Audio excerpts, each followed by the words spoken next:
warrior. I am back. I hope everybody sees this and signs back on.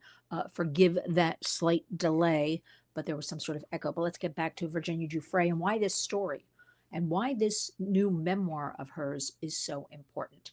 Let me give everybody a second to file in and come to the table here so we can talk about the importance of Virginia Giuffre, who's no longer with us. And, she had media telling her story. She had strangers telling her story. She had everybody telling her story. And that is why she said originally when she was alive, she wanted to write her own story once and for all and get it out there. But my fear is that victims, survivors, not only of Jeffrey Epstein and Ghislaine Maxwell, all, right, are so fatigued because this story has gone nowhere. And then we had the Diddy story. And yes, he may be in prison right now, but then we hear talk and buzz of a pardon. So what does this do to a survivor's mind, right? To a victim's mind? Most of the public believes that with the arrest of Jeffrey Epstein and Ghislaine Maxwell, that's the end of the story, but they're not digging deeper. I don't blame them. Why would you? But those of us who work with victims, right? We want answers. We want those of power and wealth to be held accountable. Now, we know Jeffrey Epstein and Ghislaine Maxwell did not do this on their own. There were a lot of other people involved.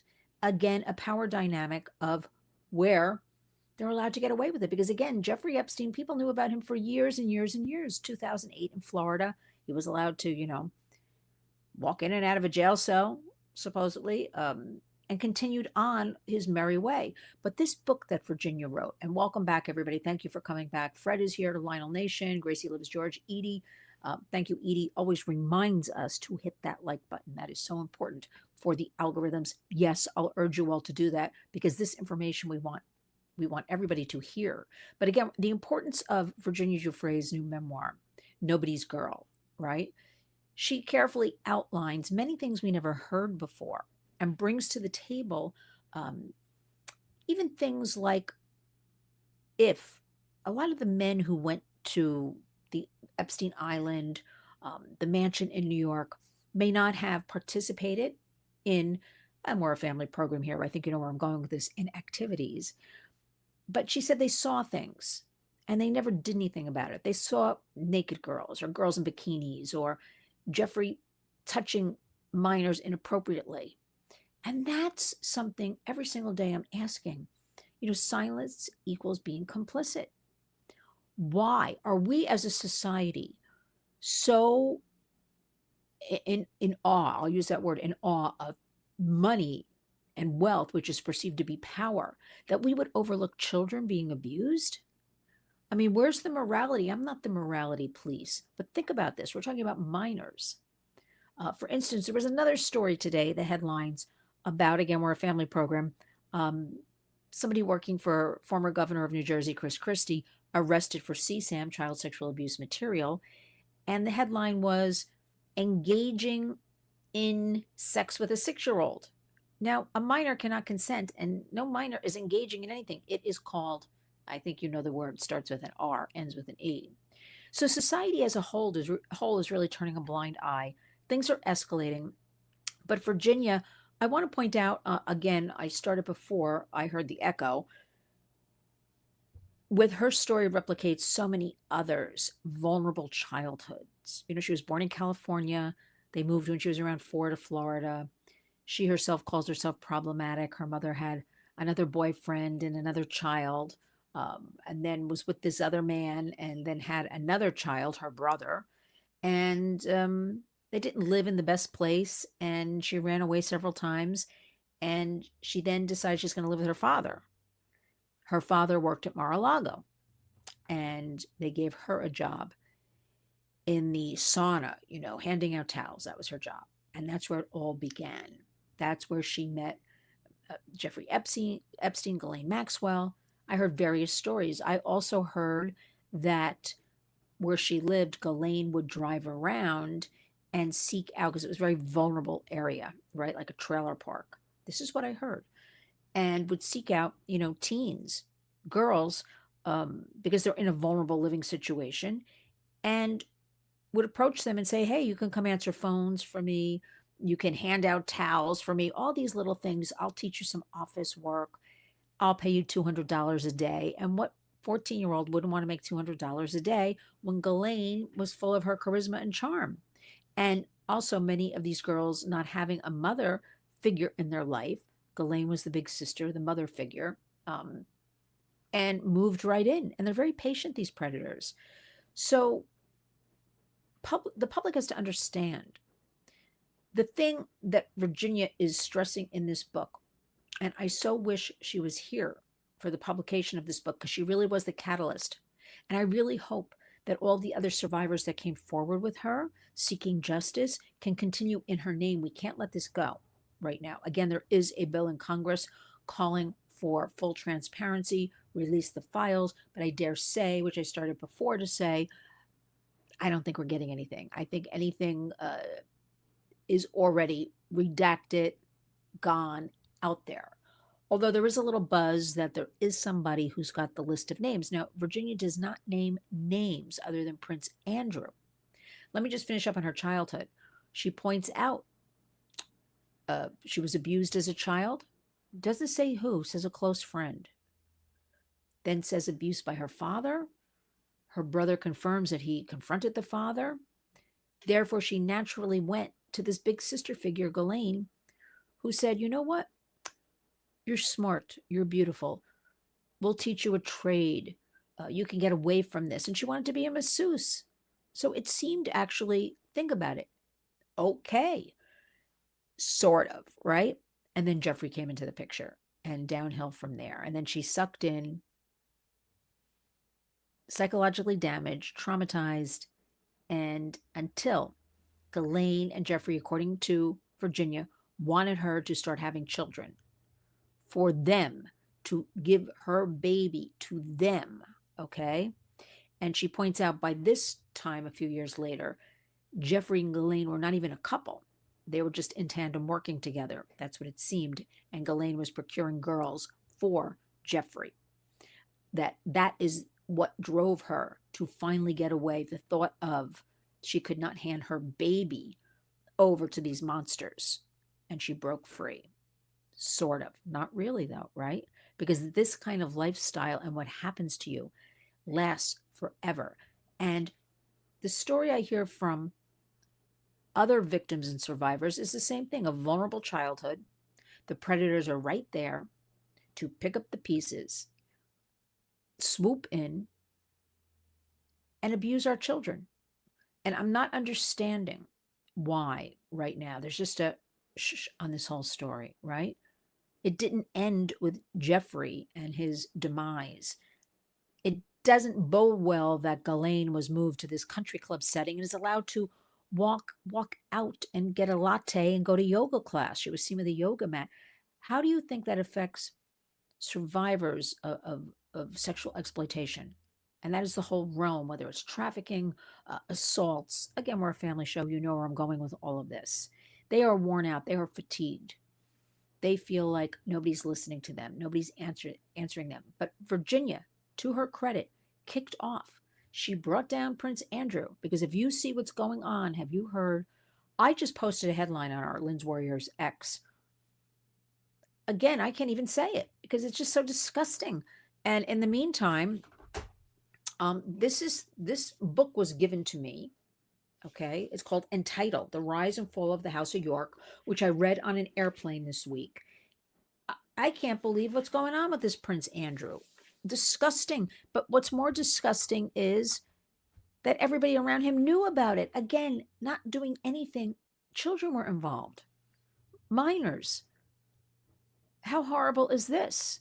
So now what are we left with? We are left with victims who will never want to come forward because the story doesn't go anywhere. We also, as Virginia points out in her book, Nobody's Girl, the justice system does need to be reformed because we always press on that prostituted person, as opposed to the sex buyer, the pimp, the trafficker. We cannot be throwing girls and women and boys and men into jails, right? When we know, and I say this, I think every day like a broken record, 91 to 97% of those in the sex trade are forced. And that is the definition of human trafficking, force, fraud, coercion. And once in, it is very difficult to come out. Let me look at some of your questions because I'm going on here. Let's see. Typical predators preying on her vulnerabilities. Absolutely. Um, why will they not prosecute those people? You know, Hillbilly, that's a good question. That's the questions where we've been asking. Listen, let's talk about it. Silence equals being complicit. As far as Jeffrey Epstein, and remember, there are a lot of other Jeffrey Epsteins out there we don't hear about, is people of power and wealth. There are so many complicit in every facet, whether it's government, education, and we're seeing a lot of stories, right? I know we have the internet now, so we're all privy to much more information and headlines and things like that. I'm deluged with, from school teachers to places of worship to just families doing this to their kids, and it's just becoming really normalized. And my fear is for the public, it goes in one ear out the other. Now the good news is that Virginia's story is out there. She does not name names, and she addressed this before her death, saying she was afraid to list any names other than Prince Andrew. She alludes to some other people, but we don't have proof, right? What they did to her, beatings and things of that nature, violence, powerful people. But she said she has children. Now remember, Virginia has 3 children. I believe them to be kind of in the age range, don't hold me to this, maybe like 11 to 19. We never got the full story, though. Why her 3 children lived with her husband, right? Why she was saying prior to her demise, she will see them again soon. She missed them so much. She hadn't seen them in months. That horrible picture we saw that was released 2 weeks before they told us she was no longer with us, where she said a bus crashed into her and she already looked like she was gone. The whole thing stinks. And this book was in the works. This is back in April. What is that, about 6 months ago? What happened to Virginia? What happened to Virginia? But our concern right now is we have other victims, survivors of all of this. Again, not just of Jeffrey Epstein and his crew. Why aren't these other people, though, that were there held accountable? The bookers, the assistants, the cleaning people. We don't hear anything. And we don't hear about any of them writing books, right? Usually a couple break away and write books about things, but not this. A lot of silence. Silence even coming out of the White House, where it was called a hoax. Do you know how horrible that is to say to brave women who came forward, who were then girls, most of them girls or young women in their early 20s, to tell them this is a hoax, nothing to see here.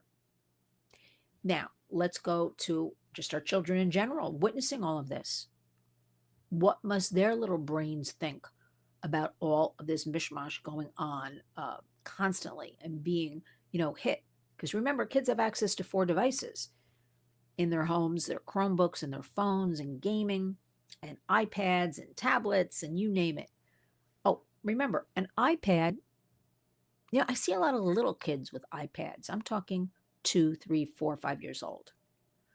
I see it a lot in restaurants, public places, and I know parents use it as kind of a babysitting tool. But remember, an iPad is also a computer. It's a phone in just another shape. So you're not really doing your children any favors by handing them an iPad and you're looking away. Who knows what's really going on? So what are we going to do about all of this?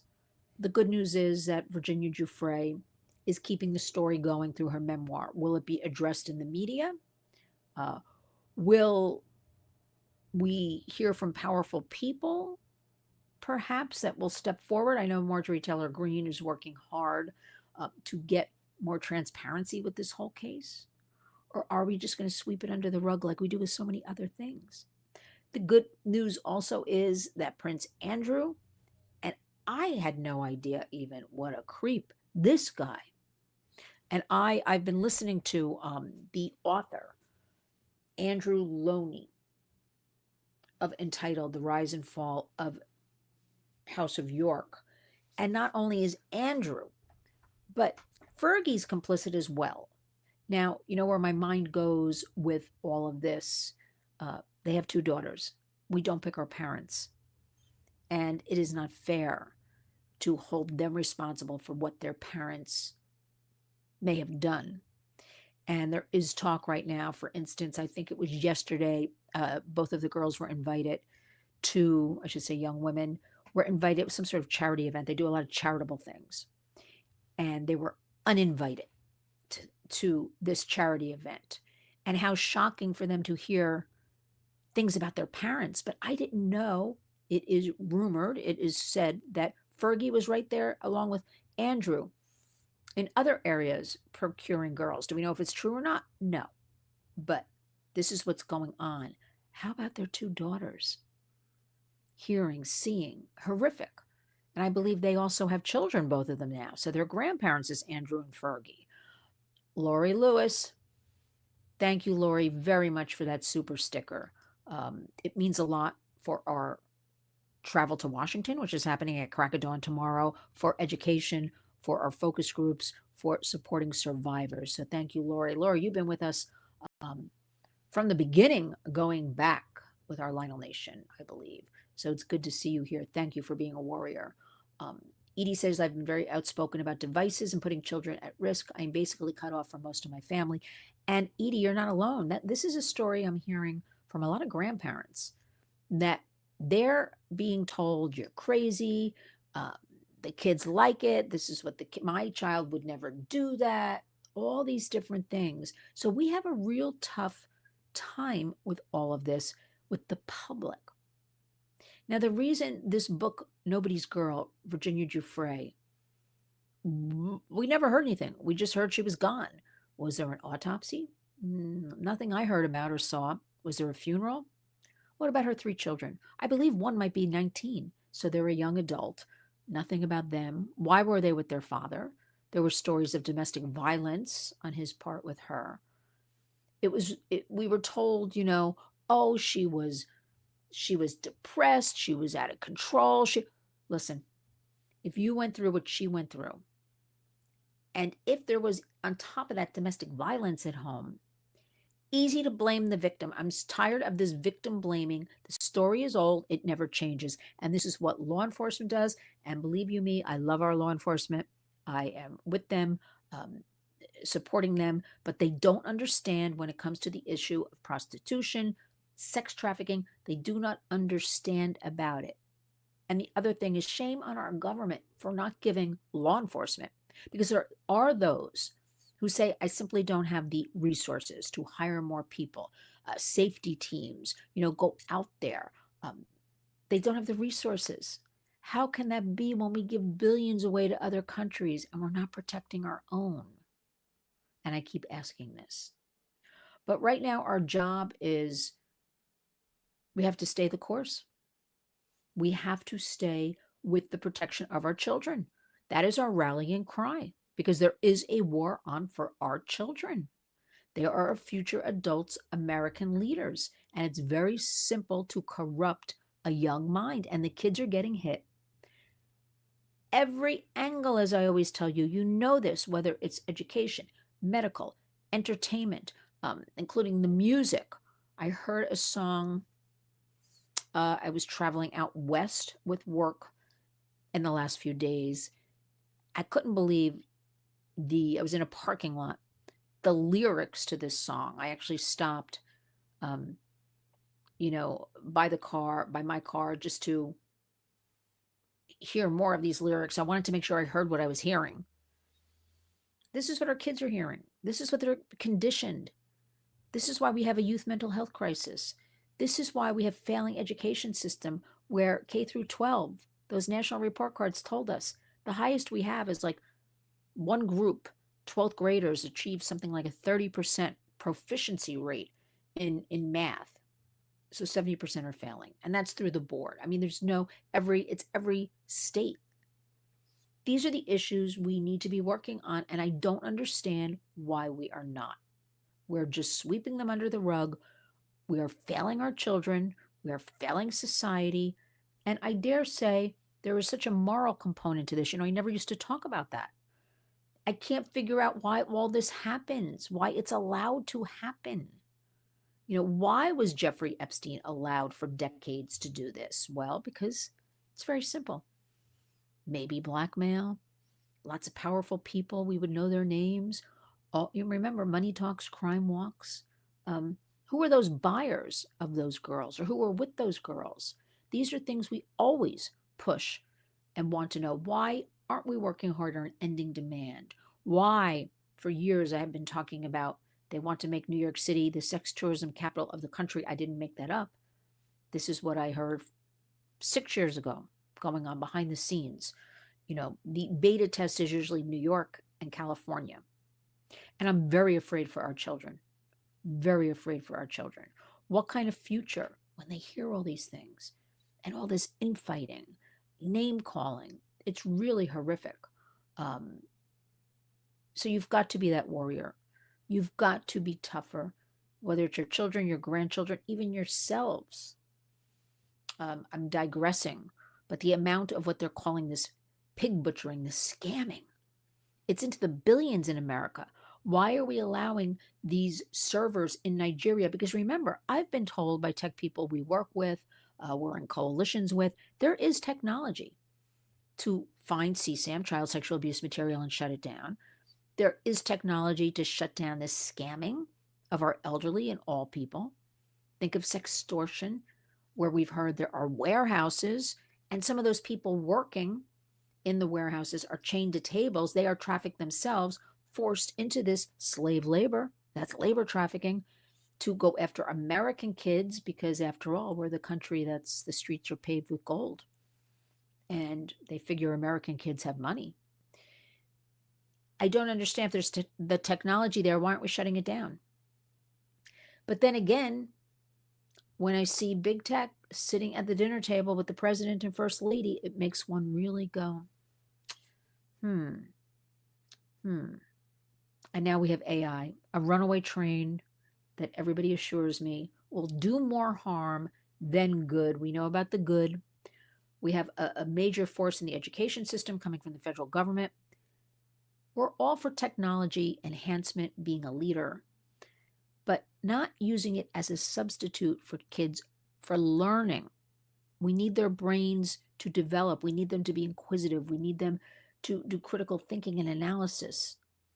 We need them to interact, not sit behind a screen and pull up because AI can do it all for them. And I leave you with the one thing to look at, because we always have homework.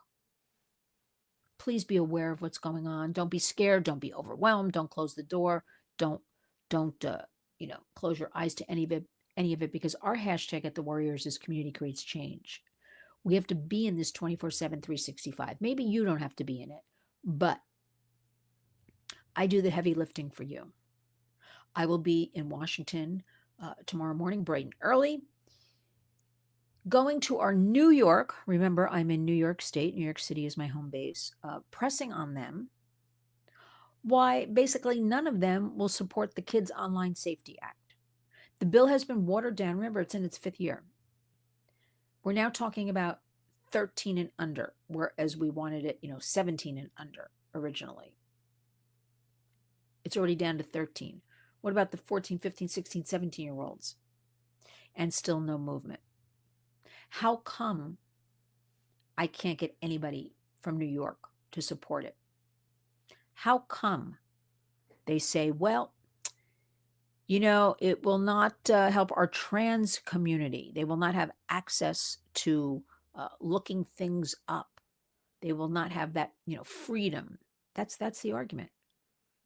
So they're addressing the tiny 1% as opposed to the 99% that are being harmed by all of this. It is upside down.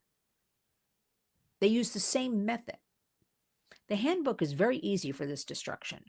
They use the same method. I'll just put they for now, kind of in these air quotes, for the full decriminalization of the sex trade. They're pushing for something with no guardrails, meaning you will have a brothel next door. You will have pimping, trafficking, sex buying legal, okay? That is what you will have. They're saying, again, the trans, they're using that trans, uh, will not have access, they're marginalized to a job. Whereas we at the Warrior say, this sex work, their words, not mine, sex is not work, work is not sex. That is not for anybody. Shouldn't we be educating? Shouldn't we be empowering? Shouldn't we get companies to do work programs, share in all of this to create a stronger United States? But again, it's that 1% for the full decrim, as opposed to 99% that say it is a harmful, not oldest profession, oldest oppression. And we have survivors that speak about this regularly, not only in New York, across the United States. We are so proud of them. They are brave. They want to speak about this. They want to warn everybody. This is not Pretty Woman. This is not the movie Taken. This is violence. And we have seen just in the last few years, and there was a new report I was told about yesterday on a meeting, where the level of violence towards girls and women, right, is out of control. That's all I can say. Again, as we're a family program, the Warriors, what is being done once that money is exchanged to girls and women and boys and men too, right? Um, Look, wake up, be a warrior, do something. Share our Lynn's Warriors, X. When I put out stories every day, articles, missing children. Why? How? My poor husband, I'll say almost every day, I don't understand. Where are all these children? I don't understand. Thank you, Fred. Travel safely tomorrow. Mrs. L, always watch your back. I just came in a few minutes before I started my first attempt at the Warriors Live. And it's funny because I was waiting for a light a couple of blocks away. And kind of a creepy person started coming towards me.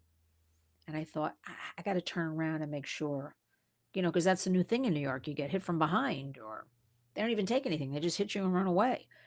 So I'm always looking now back and forth, as you should all. No community is safe. I don't care if you live out in the suburbs or out in the country. We all have to be aware. But I leave you with talking, if you have children or grandchildren, open and honestly. All of us need to get off the devices. They're not going away. You know this. I say it all the time.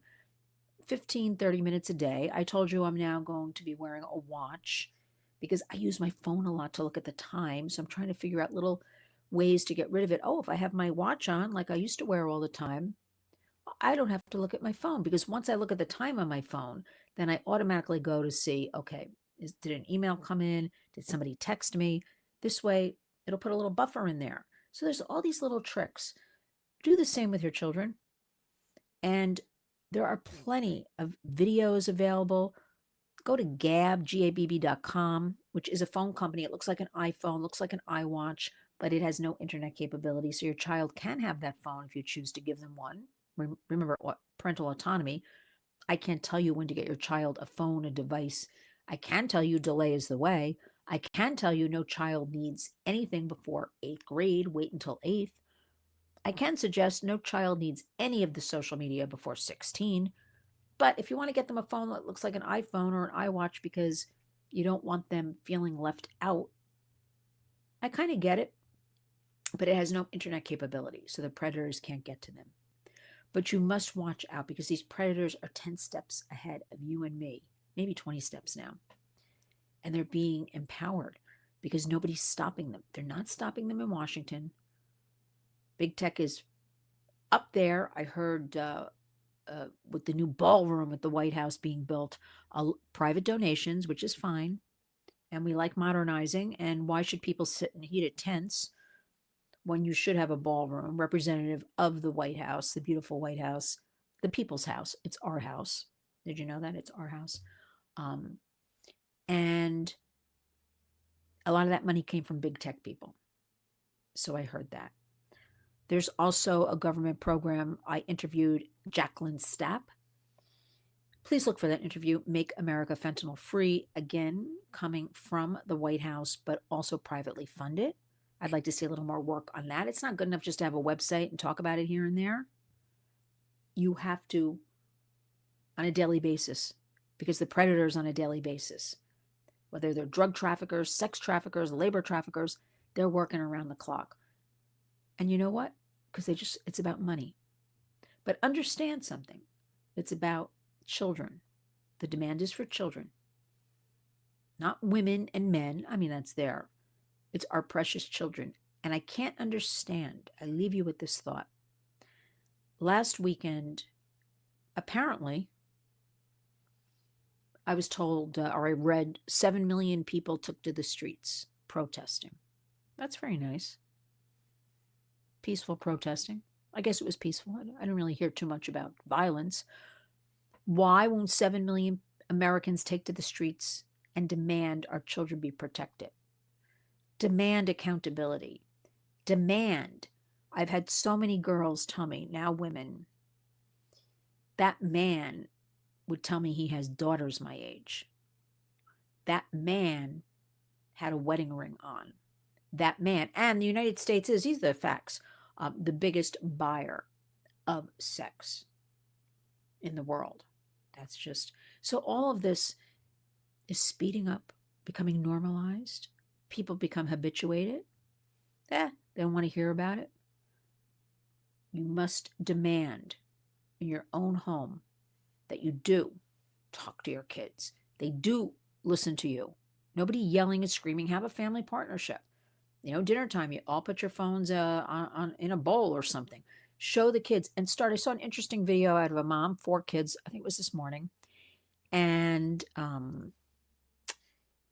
the kids don't even have phones yet, but she has, which we have on our Warriors website, linswarriors.org, a family partnership, proclamation. And to just reinforce, this is what we do in our house. And you can find that in the resources tab. And even though her 4 children do not have, I think the oldest one is 11. So they're like, 6 to 11. She's building it up in them. Like, when you do have a phone, these are going to be the rules. When we eat dinner, mom and dad don't have any devices at the table. They're put away in a dish, a bowl or something. She said she's getting them used to this whole digital world. And then the good news is we have a lot of hope. Right here on October 10th, down in, where was it? It was Washington Square Park. Several hundred young people. Now, see, I wish the media covered this, and they didn't. I'm going to find a video on it. And I was actually invited to it, but could not attend due to another engagement, but I wish I could have been there. I'll find a video to put out for everybody. All these young people came together, and it was just like, we're going to turn off our devices for the weekend. They sat on blankets, they sang songs, they all, it's very grassroots. It reminds me of the 60s and 70s. So there are young people, and all of these people were probably 18 to 25. And there's also, I posted another article where this group, they are doing all their homework, they're committed by doing research, by going to a library. They don't care. They're not going to use AI to give them answers, framework, facts. Remember, you got to watch the AI, where that information comes from, because a lot of it could be incorrect. So don't use it as a verified source. I compare it to basically, Wikipedia, where people say, I got it off of Wikipedia. I read about you on Wikipedia. Well, there's a lot of misinformation on Wikipedia. So don't take, the chat GPT as the final answer. But this group of young college students, we are doing our own research. We're not relying on any technology. Pen to paper, pencil to pad, encouraging. We also have a lot of kids uptick in library, books being taken out across the country. I think that's fantastic. We also have a report of about 300 new bookstores opening across the United States. I think that 300 is very encouraging. A lot of mom and pop type stores, not just, the chains like Barnes and Noble. I think that's something I'll be looking at, but that's the recent report. Encourage your kids to read, all of us to read books. And again, I know it's a little sleazy, and I was given this as a gift because I don't think I would have ever bought it. But this, entitled The Rise and Fall of the House of York, because it ties so directly also into Epstein and the entitlement of wealth, power, privilege over our vulnerable. And I'll push that our vulnerable are given more resources. Our children are more empowered. Parents are given more information, but you've got to become involved. This is no longer 2025 where you can sit on the sidelines. If you have kids in school, you got to get in there. You got to talk to them. What's the curriculum? What are you doing about AI? No group chats through school sports and activities that you as the parent are not allowed on. We've had a lot of cases where parents are told you can't be on the group chat. Well, we can't have coaches or teachers, in chats with minors. That's the other thing. And the other thing is, and I wrote our last newsletter, and you can look for that, please. linswarriors.org, scroll down, please sign up. I'll be doing one on marijuana. I did one about a year ago on marijuana. I was attacked viciously for.